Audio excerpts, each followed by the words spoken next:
नमस्कार दोस्तों, आप सभी का बहुत बहुत स्वागत है मेरे इस YouTube चैनल पे।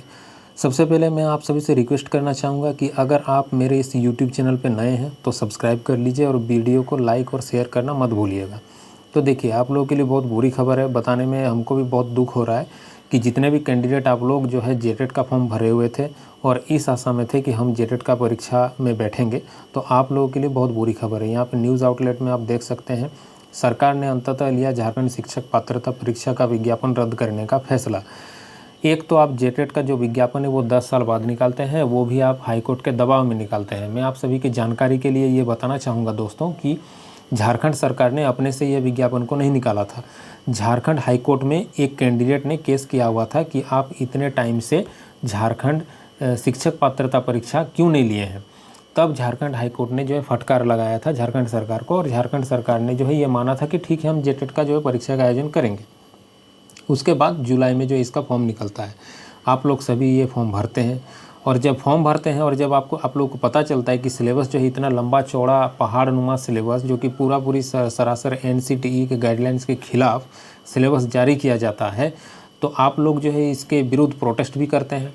आप जो है ये प्रोटेस्ट करने के बाद इस आशा में इंतज़ार करते हैं कि सिलेबस मेरा चेंज होगा, लेकिन सिलेबस तो चेंज हुआ नहीं, उसके उलट उसका विज्ञापन ही जो है वो कैंसिल हो गया है। अब आगे देखिए नया विज्ञापन कब निकलेगा, और नया विज्ञापन निकलने के बाद उसका एग्ज़ाम कब होगा, और एग्ज़ाम होने के बाद शिक्षकों की बहाली कब आएगी, तब तक आपका एज रहेगा कि नहीं रहेगा, ये बहुत मतलब एक संशय का विषय है।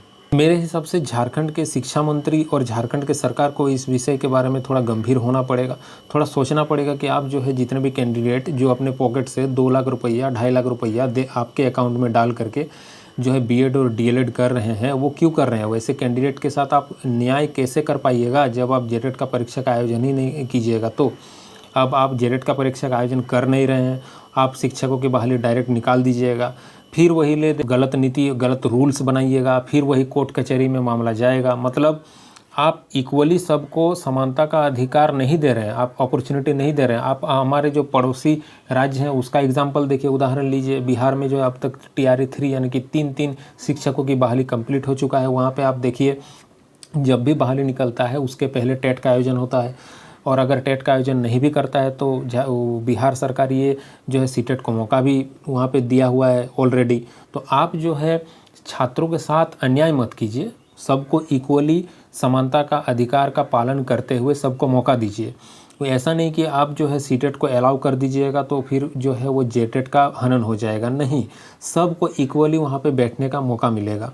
अब देखिए, झारखंड के शिक्षा मंत्री, अभी मैं आप सभी को एक वीडियो दिखाना चाहूँगा। झारखंड के शिक्षा मंत्री अगर ऐसे रहेंगे तो फिर आप क्या आशा कर सकते हैं। आप देखिए वीडियो। हम अब स्टूडेंट को हम गांव भेजेंगे, गांव में कैसे हल जोता जाता है, कैसे धान लगाया जाता है, कैसे सब्जी चाष किया जाता है। तो जैसे कि आपने वीडियो में देखा कि झारखंड के शिक्षा मंत्री खुद एक ऐसा पॉलिसी बनाना चाहते हैं जो 2 लाख रुपया 2.5 लाख रुपया उसके अकाउंट में डाल करके शिक्षक बनने के लिए बीएड और डीएलएड जो है वो अभी कर रहे हैं या अभी पहले कर चुके हैं, उन सभी को जो है खेत भेजना चाहते हैं। यहाँ पे झारखंड के शिक्षा मंत्री वो ओपनली जो है वो मीडिया में बोल रहे हैं कि हम जो है खेत भेजेंगे, हल चलाना सिखाएंगे। मतलब आप शिक्षक को जो है वो किसान बनाइएगा और किसान को आप प्रोफेसर बनाइएगा। कोई भी काम खराब या बुरा नहीं होता है दोस्तों, लेकिन सब चीज़ का जो है अलग अलग अपना जो है वो कैटेगरी होता है, सब अपने अपने कैटेगरी में उसका अपना योग्यता होता है। तो फिर आप अगर ऐसे गैर जिम्मेदाराना जवाब दीजिएगा तो फिर हम लोग आगे अब क्या किससे आशा करेंगे। हम लोग के पास तो और कोई ऑप्शन नहीं है कोर्ट को छोड़ करके।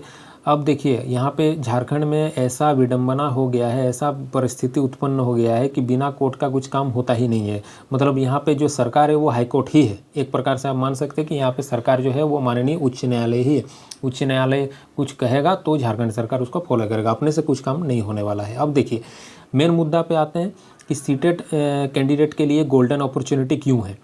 तो देखिए, ये जो फैसला लिया गया है झारखंड सरकार के द्वारा जेटेट को कैंसिल करने का, इस मुद्दे को आप माननीय न्यायालय के सामने रख सकते हैं। आप जितने भी सीटेट कैंडिडेट हैं, आप लोग माननीय न्यायालय के समक्ष रख सकते हैं कि हम लोगों का क्या दोष है। आप लोग अपना पक्ष रखिएगा क्लियरली कि हम लोगों का यहाँ पे क्या दोष है। आप जेटेट का आयोजन कर नहीं रहे हैं, हम ऑलरेडी सीटेट क्वालिफाइड हैं, तो हम जाएंगे कहाँ। आप जेटेट का आयोजन नहीं कर रहे हैं, शिक्षक का बहाली निकाल दे रहे हैं, शिक्षक का बहाली में आप क्लियरली मेंशन एसेंशियल क्वालिफिकेशन रख रहे हैं कि जेटेट पास होना चाहिए। अब आप जेटेट ले नहीं रहे हैं तो हम कहाँ जाएंगे भैया, हम लोग के साथ न्याय कैसे होगा।